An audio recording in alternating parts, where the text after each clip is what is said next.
Don't come to Easter brunch. My sister Madison texted. My fiancé's father is a bank president. You'd be mortifying with your little tech support job. I replied, okay. Tuesday morning at 9:00 a.m. That bank president, Richard Hartwell, entered my boardroom for an acquisition meeting. His eyes swept the room, the mahogany table, the floor-to-ceiling windows overlooking downtown, the Wall Street Journal profile framed on the wall with my face under the headline Fintech of the Year. How Maya Chen built a $340 million empire by age 32.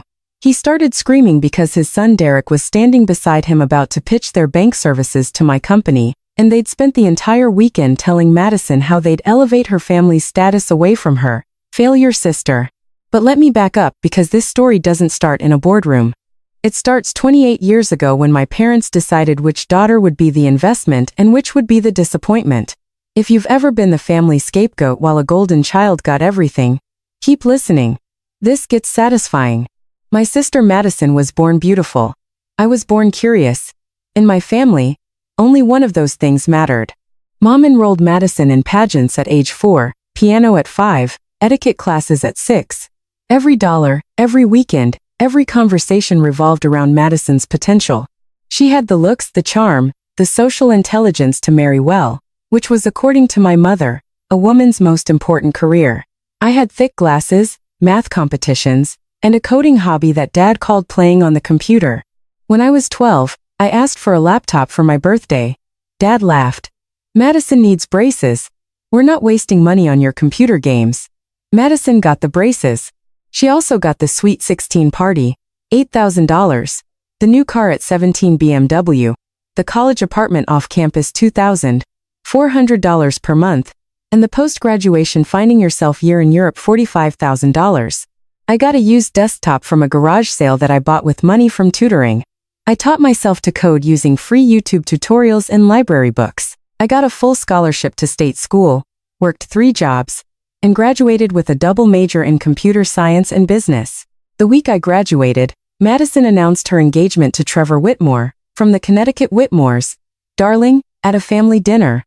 Mom cried happy tears. Finally, a connection to real society.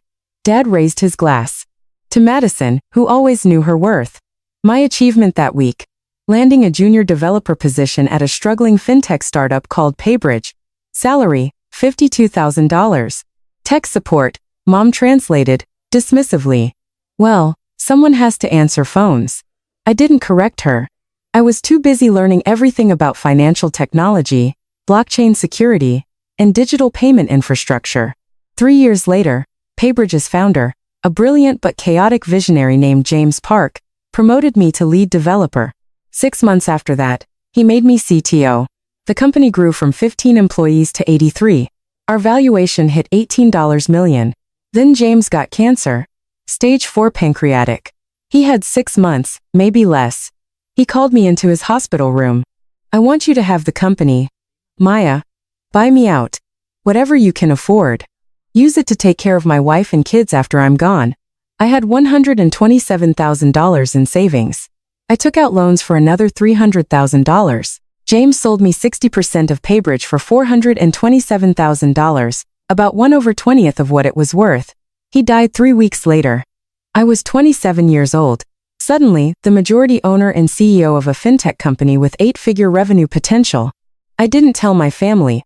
Why would I? They'd never asked about my job beyond confirming it wasn't important. Mom still introduced me as Maya. She does something with computers while spending 30 minutes detailing Madison's Pinterest perfect engagement party. I worked 1 8-hour days. We landed a contract with a major credit card processor, then another with a regional bank consortium. Our transaction volume exploded. Revenue hit $47 million in year 1 under my leadership, $89 million in year 2. By year 3, we were processing $2.4 billion in annual transactions. Fortune magazine called. Wall Street Journal called. Forbes called. I gave the interviews. The profiles ran. Maya Chen, the invisible CEO. Forbes. How a 30-year-old built fintech as next unicorn. Wall Street Journal. CEO of the year, Maya Chen's $340 million revolution. Fortune. My family never read business publications. Meanwhile, Madison's life became my mother's full-time obsession. The engagement to Trevor lasted 18 months before he left her for his ex-girlfriend. Mom blamed the stress of planning a wedding to someone so prominent. Then came Derek Hartwell, son of Richard Hartwell, president of Piedmont Banking Group, a regional bank with 47 branches and $8.2 billion in assets. To my mother, this was better than the Whitmores. Banking royalty, she breathed. Old money stability. The engagement happened fast. Derek proposed after 4 months. Madison said yes. Mom planned an Easter engagement brunch at their country club, $18,000 for 80 guests. I got the don't come text on Good Friday. What my family didn't know, Piedmont Banking Group had been courting Paybridge for 8 months. Richard Hartwell himself had sent the initial inquiry through his chief innovation officer. They wanted to acquire our payment processing technology. Their legacy systems were hemorrhaging market share to fintech companies like mine. They needed to modernize or die. The preliminary offer was $340 million. All cash with me staying on as president of their digital banking division for 3 years, plus $2 million annual salary and 15% of the division's growth profits. I'd been in negotiations with their team for months. We'd gone through due diligence, tech audits, compliance reviews, and financial modeling. We were scheduled to present final terms to Piedmont's executive board, including President Richard Hartwell, on Tuesday, April 16th at 9 a.m. Easter Sunday was April 14th. When Madison's text arrived, I was in my home office reviewing the acquisition presentation with my CFO, Marcus. "Your sister?" he asked, seeing my expression. "Telling me not to come to her engagement brunch. Her fiancé's father is Richard Hartwell." Marcus started laughing. He laughed so hard he had to sit down. "The same Richard Hartwell who's been calling you the most impressive CEO I've encountered in 20 years. That Richard Hartwell? That's the one. Does she know you're acquiring? Wait, does she know anything about your company? She thinks I do tech support." Marcus wiped his eyes. "Why, tell me you're going to that meeting on Tuesday." "Of course I'm going. It's a $340 million acquisition." "No, I mean, are you going to tell them before the meeting?" I thought about 28 years of Madison needs. And we can't waste money on Waya's hobbies. I thought about my mother introducing me as she does something with computers at Madison's engagement party while Madison stood in her $4,200 dress that Mom had bought her. I thought about that text. "You'd be mortifying." "No," I said. "I don't think I will." "What would you do?" Drop a comment below. Revenge or give them a heads up? Easter Sunday. I did what I always did when excluded from family events. I worked. I spent the morning refining our presentation. I rehearsed the valuation justification. I reviewed competitive analysis showing why Piedmont needed us more than we needed them. At 11 a.m., my phone started buzzing. Instagram posts from the brunch. Madison in a blush pink dress. Derek in a navy blazer. Both sets of parents beaming. Then the family group chat exploded. "Mom, such a lovely brunch. The Hartwells are wonderful people. Derek's father, Richard, is so distinguished. Aunt Carol, Madison, you've done so well. Banking aristocracy. Dad, Richard Hartwell runs a bank with over $8 billion in assets. That's real success. Madison, Derek's parents want to help elevate our whole family. Smiling face, smiling eyes. They have connections everywhere. Mom, unlike some people who are happy staying small, that last one was directed at me. It always was. Madison, Richard said he's looking forward to helping our family access real opportunities. Mom mentioned you work in tech? He said their bank has a call center if you want a stable job. 2 hearts. A call center? Richard Hartwell, who'd spent 8 months negotiating to acquire my company for $340 million, had apparently told my family his bank had a call center position for me. I stared at that message for a long moment. Then I texted Marcus. "Is Derek Hartwell on the acquisition team?" He sent back. Checking. "Yes, he's listed as attending Tuesday's presentation, VP of Business Development." "Why?" "No reason, see you Tuesday." I spent Sunday evening stress testing every number in our presentation. I wanted this airtight, not because I was worried about the deal. Our tech was worth every penny of that $340 million, but because I wanted no room for anyone to claim I'd succeeded through luck rather than skill. Monday, I got my hair done. I wore my Tom Ford navy suit, the one I'd bought after the Fortune interview. My grandmother's jade earrings, Jimmy Choo heels. I looked like exactly what I was, A CEO who'd built a $340 million company from a $427,000 gamble and won 8-hour workdays. Monday evening, Madison posted a photo, her and Derek at dinner, captioned, "Celebrating our future together. Ring his parents are going to change our family's entire trajectory." I liked the photo. I commented, "Happy for you. Red heart." She replied privately, "Thanks, Maya. I know Easter was awkward, but Derek's parents are just particular about their circles. I hope you understand." "I understand completely," I wrote back. "Good luck with everything." I meant it. Because in 14 hours her particular future father-in-law was going to walk into my boardroom, see my face in that Wall Street Journal profile, and realize he'd spent Easter Sunday suggesting a call center job for the CEO he was about to pay $340 million. Tuesday morning, I arrived at Paperbridge headquarters at 7:15 a.m. Our offices occupied the entire 23rd floor of the Sterling building downtown. Glass walls, minimalist design, the kind of space that Fortune magazine had photographed for their Workplaces of Tomorrow feature. Marcus met me in my office with coffee. "You're cruel," he said, grinning. "I love it. I'm not being cruel. I'm conducting business. You're conducting a masterclass in karma. There's a difference." My assistant Priya knocked. "The conference room is ready." I hung the Wall Street Journal profile like you asked, right across from the head of the table. "Thank you, Priya." Also, she lowered her voice, "I may have Googled the Hartwell family last night. Derek's LinkedIn says he specializes in relationship banking and business development. He has 17 connections. And how many connections do I have? 8,412, including 3 senators, the CEO of MasterCard, and the founder of Square." Marcus laughed. "This is going to be beautiful."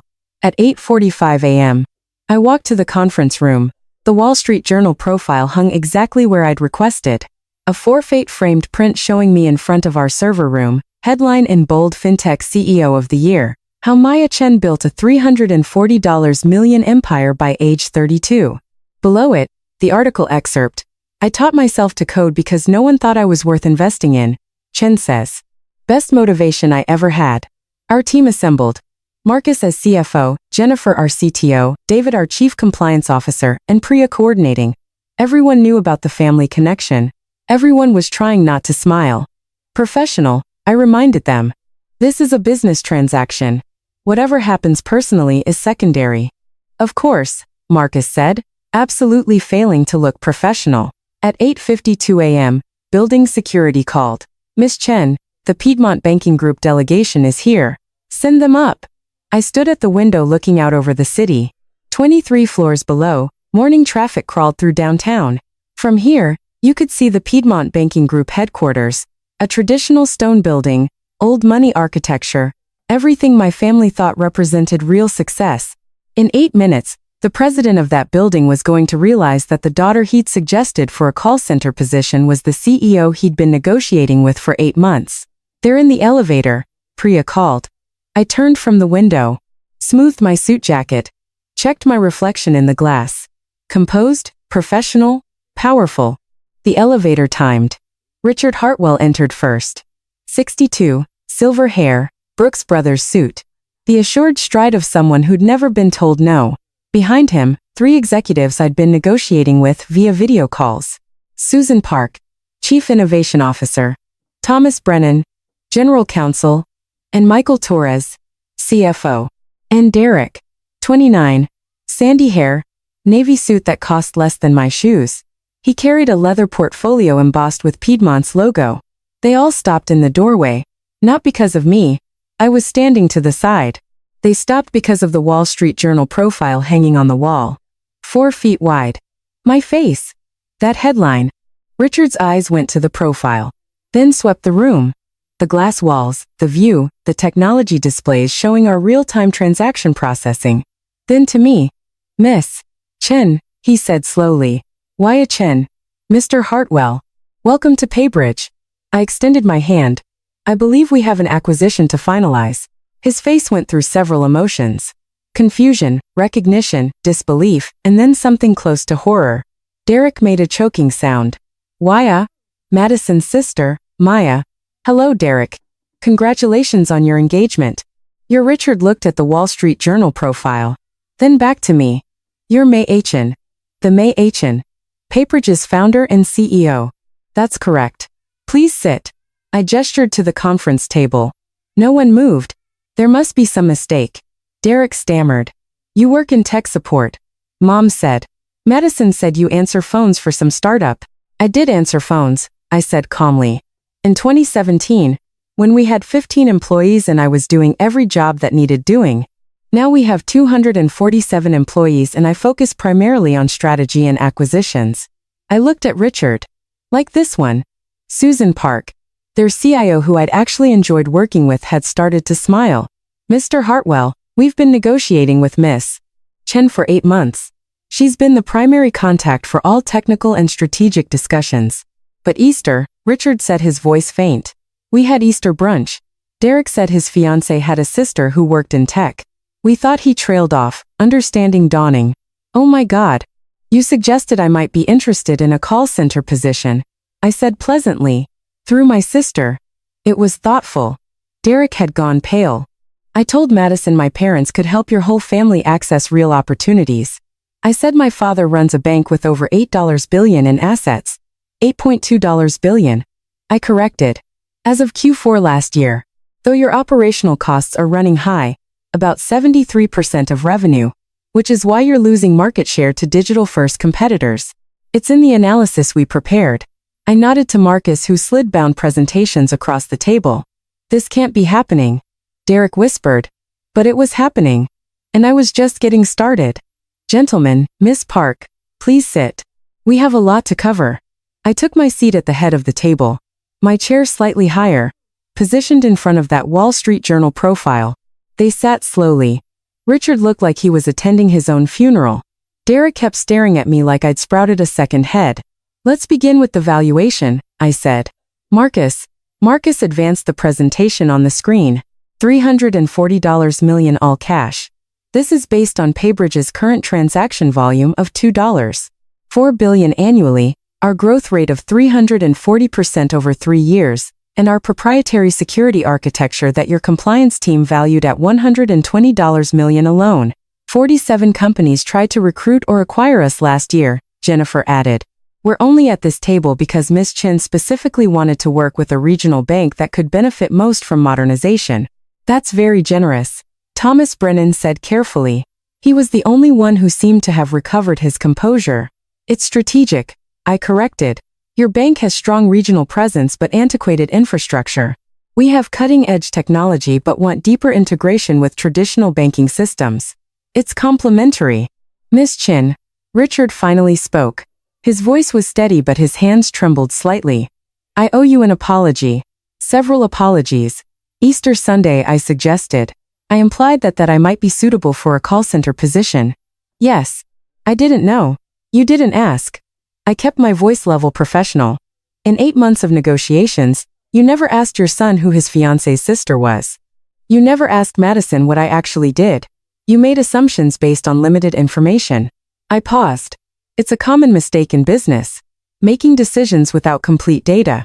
The room was silent. However, I continued. Personal matters aside, this is a sound acquisition. Your bank needs our technology. We want your infrastructure. The deal makes sense for both parties. Unless you don't want to work with me anymore. Derek said suddenly. He sounded panicked. Because of Madison. Because we didn't. Because Easter. I looked at him. Really looked at him. 29 years old, VP title he probably got because of his father. Terrified that his personal life had just destroyed his professional credibility. For a moment, just a moment, I almost felt sorry for him. Then I remembered Madison's text. You'd be mortifying. Derek, I'm not emotional about business. If this acquisition makes financial sense, my feelings about Easter Sunday are irrelevant. I turned to Richard. But I do have one question before we proceed. Anything. Richard said immediately. The division I'd be running. Digital banking, $2 million annual salary. 15% of gross profits. Is that offer still on the table? Yes. Richard said. Absolutely yes. Miss Chen, that offer was made because you're the most capable executive I've encountered in 2 decades of banking. Nothing that happens Sunday changes your qualifications. Good. Because I'm accepting. I slid a signed letter across the table. My attorneys reviewed the terms. I'm ready to proceed. Relief flooded Richard's face. Then confusion. You're accepting? Even though you suggested I work in a call center? Yes. I smiled. Mr. Hartwell, here's what you don't understand. For 28 years, my family told me I wasn't worth investing in. They were wrong. For 8 months, you've been telling me I'm worth $340 million. You were right. I stood. Everyone stood with me. What happened Sunday was personal family drama. What happens today is business. I don't confuse the two. I looked at Derek. Though I'd appreciate if moving forward, you asked people about their work before making assumptions about their capabilities. Of course, Derek said quickly. Absolutely. I'm so sorry. Apology noted. Now, shall we discuss integration timelines? For the next 2 hours, we finalized the acquisition. It was professional, detailed, exactly what 8 months of preparation had built toward. Richard signed first, then Susan, Thomas, and Michael. Finally, Derek, his hand shaking slightly as he added his name to the document that made me $340 million richer and his boss. Miss Chen, Richard said as they prepared to leave. Is there any chance you'd join us for dinner this week? My wife, Barbara, and I would like to properly welcome you to the Piedmont family. And Derek's right. I owe you a much more substantial apology. I appreciate that. My assistant will coordinate scheduling. I shook his hand. Congratulations on a smart acquisition, Mr. Hartwell. Congratulations on building something worth acquiring, Miss Chen. They filed out. All except Derek, who lingered at the door. Does Madison know? He asked quietly. About any of this? No. Are you going to tell her? I thought about that text. About 28 years of being the disappointing daughter. About Easter brunch where they discussed elevating my family away from me. Actually, I said, I think I'll let you tell her. Tonight, when you explain why you're suddenly working for her tech support sister. Derek's face went pale. She's going to. Oh God. Yes, I agreed. She is. Derek left. Marcus shut the conference room door and started laughing. That was the most professionally savage thing I've ever witnessed, he said. You made him grovel while finalizing a deal where you become his boss. I didn't make him do anything. I conducted business. Why, you conducted a masterclass in power dynamics. There's a difference. My phone rang. Madison. I let it go to voicemail. She called again and again. Finally, I answered. Hi, Madison. Why, her voice was shrill. Derek just called.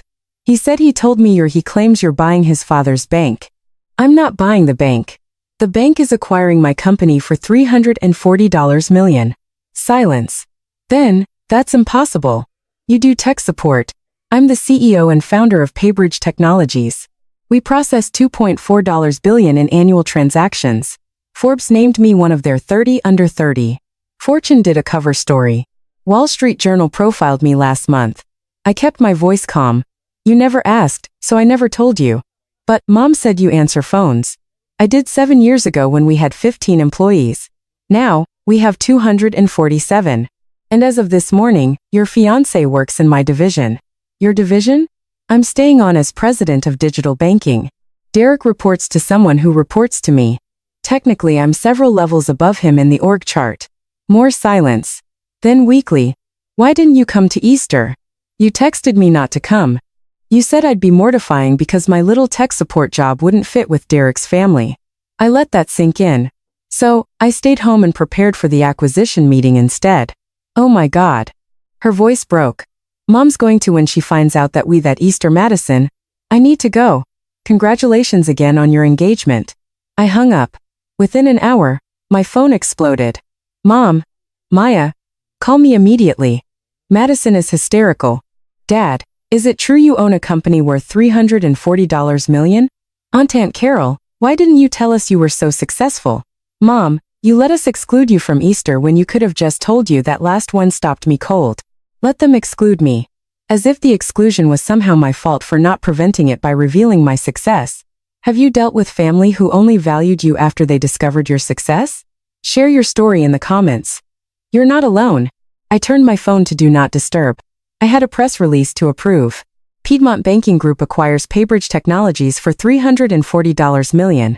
Names founder Maya Chen as president of Digital Banking Division. It went live at 3 p.m. By 4 p.m., it was trending on LinkedIn. By 5 p.m., the local business journal had called for comment. By 6 p.m., my mother had left 8 voicemails. I listened to the first one. Maya, this is getting out of hand. People are calling us asking why we didn't mention our daughter was a CEO. You're making the family look bad. Making the family look bad. Not we're proud of you. Not we're sorry we didn't support you. Just concerned about how they looked. I deleted the voicemails without listening to the rest. The wedding happened 4 months later. Madison and Derek married at the country club, the same venue where Easter brunch had been held. I was invited. Prominently. Mom called personally. Maya, sweetheart, of course we want you there. Your family. And Derek's parents specifically requested you be at the head table. I'll be out of the country, I lied. Business in Singapore. Can't you reschedule? For your sister's wedding. Mom, she texted me not to come to Easter because I'd be mortifying. Now you want me at the head table. What changed? That's not your twisting things. We just didn't realize you were so successful. If you'd known I was worth something, you'd have treated me better. I understand. That's exactly the problem. I didn't go to the wedding. Instead, I spent that weekend at a Forbes Women's Summit speaking on a panel about building companies in your 20s. A 2-3-year-old in the audience asked me, how did you keep going when people didn't believe in you? I stopped waiting for permission to be worth something. I said, I stopped trying to prove myself to people who'd already decided I wasn't worth their investment. And I built something anyway. The audience stood and applauded. 6 months after the wedding, I ran into Derek at a company strategy meeting.